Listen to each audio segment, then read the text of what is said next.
am from another planet.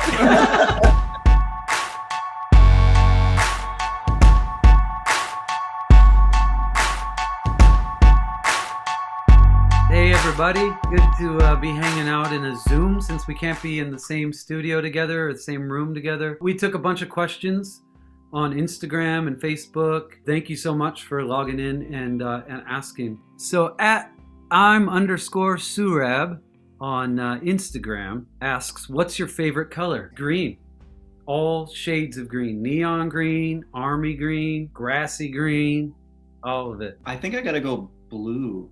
Actually, you know what? Specifically, it's gotta be like pool water blue, if that makes any sense. Like a deep 12 to 15 foot pool.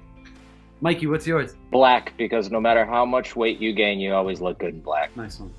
Nice one. I don't know. I don't know. No, you don't. Undeclared.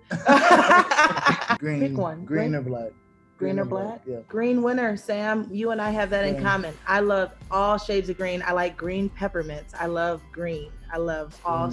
I love green. Yeah, I like green plants, grass, green. Money. So we have that in common. Yeah, all right. This question comes from @jake.k_04 on Instagram. What's your favorite song to play live?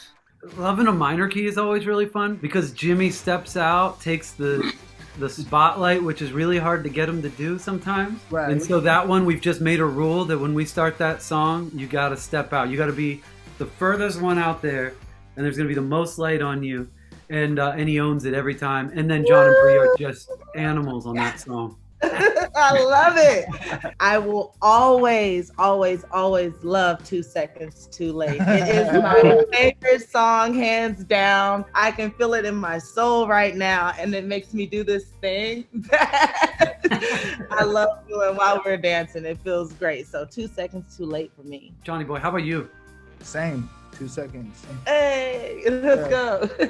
It's always down to the river. I remember when we started working on it on the Need to Breathe tour in Alan Meyer's studio in Minneapolis, and putting it together in his studio and just having the chills run down my spine with the harmonies, the way that everything felt. Like that'll always be my favorite to play live because it feels just the same as when we wrote it in that studio. Yeah, now I'm getting nostalgic here. Yeah. I've been able to be like cold about it all. I think it's either Love in a Minor Key for all the reasons that Sam already said. But other than that, I'd have to go with Bad Blood, just because it's one of my favorite bass lines to play. Yeah. And a little factoid here, Sam Getz wrote that bass part. I get to play along. I didn't even have to worry about writing, and it's so much fun to play. So thank you, Sam. You're welcome. At Michael, FALANDYSZ. Okay, so the letter's there. But the question is simple. Where are you from? So, spiritually or physically? Listen, I am from another planet. So I am from a small suburban town called Avon Lake. It's about 15 miles west of downtown Cleveland, Ohio. A lot of really nice people, really good music program here in Avon Lake. So go Shoreman. From the Fairview Park area, which was close to the Avon Lake area. Now I'm out in the Chagrin Falls area, which is way more east than you guys. But yeah, just hanging out and living in my little farmhouse, chopping wood and doing way more chores than I would ever thought I would have to do. That's about it. You were born somewhere else though, weren't you? England, yeah. See? That's fun. Well, all right. I was an army brat, and my dad made us move a lot when we were children. So I was born in England, moved to Texas, lived in Michigan, and then home to Ohio, where both my parents are from. I'm from Denver, Colorado. I have lived there all my life up until 2012. 7-8 years ago. I love it here in Cleveland. This is my new home. Yeah, we was talking shit about it at first, though. proud veteran of Ohio. I was born and raised in Cleveland, Ohio. I graduated high school in Denver, Colorado at East High. So I'm one of those people, now that I'm 35, I'm literally exactly split down the middle from Cleveland and from Denver, Colorado. I'm from around Cleveland as well, but about an hour south, Ashland County, like way out in the country. I grew up on a tiny little lake called Cinnamon Lake. My first tattoo is that I got when I was 18 is like the picture of Cinnamon Lake. You guys have seen it, I'm sure. Yeah, Show it. Show it. I'm not showing it. Show it. Show it, don't do that. Show it. Ohio, we all have like a lot of pride in our places we're from, and but I've lived near Cleveland now for 15, 16. I don't know, Mikey, how long have we known each other? Jeez, 20 years? 15, 14. A long time. Yeah, 14, long time. Jules2304 on Instagram asks, does someone in the band speak a language other than English? It's a loaded question. Spending a lot of time in Germany, we picked up some Deutsch, but it's not really the kind that we can use on a public space. In 2020, I picked up French, but it's not the common French. It's It took you till now to pick that up? I don't know. Jimmy, you speak like when we were in Paris, you pulled out some French from the back pocket when we needed it. It was impressive. I don't speak another language. I took 2 years of French in high school, so I know how to say like I am Jimmy, I suppose. But the specific moment you're referring to, we got lucky because our tour manager actually spoke French, and he told me how to ask a question without offending somebody. In French and in German, so... No, we've picked up little tidbits, I guess, all along. I've been trying to get myself to take it more seriously, and there's, some apps and stuff. Bree, I know you've done some of that, I have Rosetta Stone and Babbel. Like, I have them both, but, what I will say, when I was in high school, my Spanish teacher told me that you have to really dive in the culture and be there. So I really miss being and traveling as much as we did, because when I was in the culture, I completely understood what she meant by that. There are things that I remind myself of knowing how to say, like, boy is the toiletten, where's the bathroom? I think we always need to know where that is. Yeah. And something else that we, Welshly as a band, always wants to know is how to order coffee. So ich musste einen Kaffee mit Milch. I know how to order my coffee. I don't know how to hold a whole conversation. I hate this guy. No, I don't know how to hold a whole conversation, but I enjoy all of our tour guides and people that have assisted us while we were in the different countries, because we were able to walk away with something. And so I can't wait to be back sooner than later so that I can add to the few sentences I do know. Ari.Adele on Instagram just asks, are you and your family okay? And thankfully, I can say yes, at least mine and myself and my family are very okay, and we've been able to stay safe and healthy. Very thankful that's been the case. So far, so good. I mean, I've been trying to be as safe as possible, and I mean, you got to wear your mask, and I pretty much lead a pretty quarantine life still. So the only time I go out really is to hit the grocery store and just try to limit what I'm doing and where I'm going. And last year's been really hard, especially with Christmas and Thanksgiving. Wasn't able to visit with family and didn't get to spend the time that I would like to. Most of my interactions were done this way. So, I mean, that was a huge adjustment and, sucked. But hopefully, with these rounds of vaccine coming out, maybe next year will be different, or this year will be different. So, Jimmy, you're doing all right, I presume? Doing okay. Good.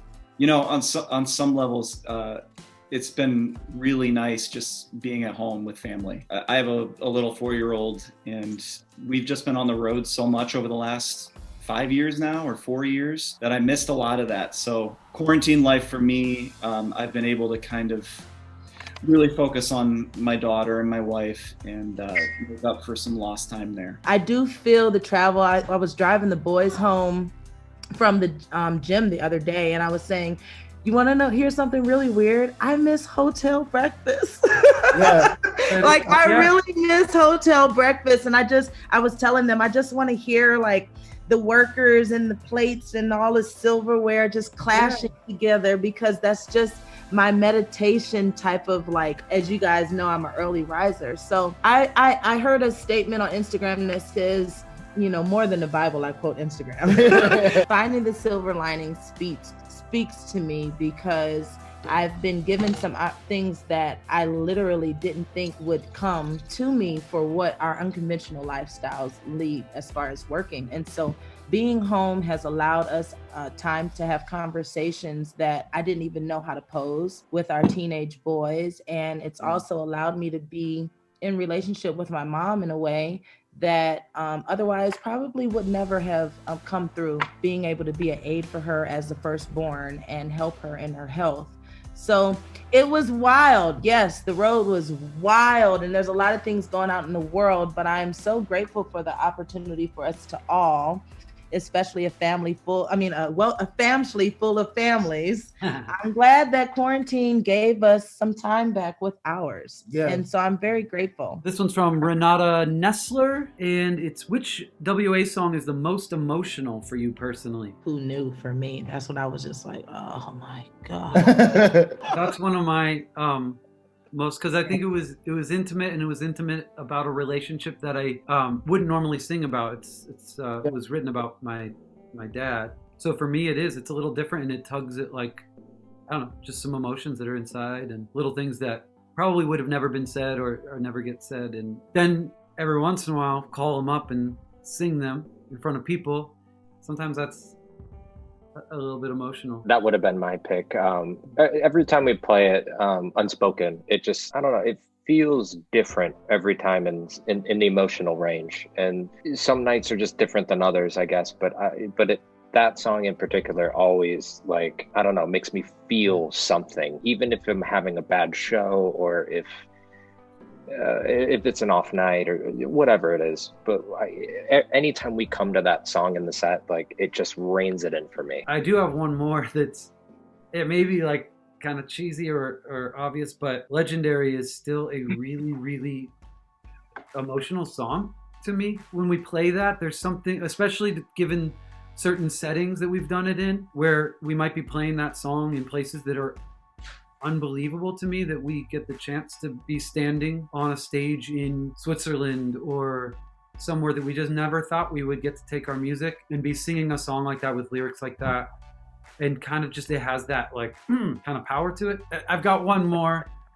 Stand has been... Nice. I know, you can't take it. I want all Stand. your favorite ones. Stand is mine too. Yay. Really? Oh, yeah. I love that. I get a frog in my throat about the second time that you go through the chorus. This is where we come from. Like, I get literally like this burn frog right here. And I don't know what to really attribute it to outside of the idea, the very snapshot of what we all embody as a band and who we are, what we are standing for individually and collectively.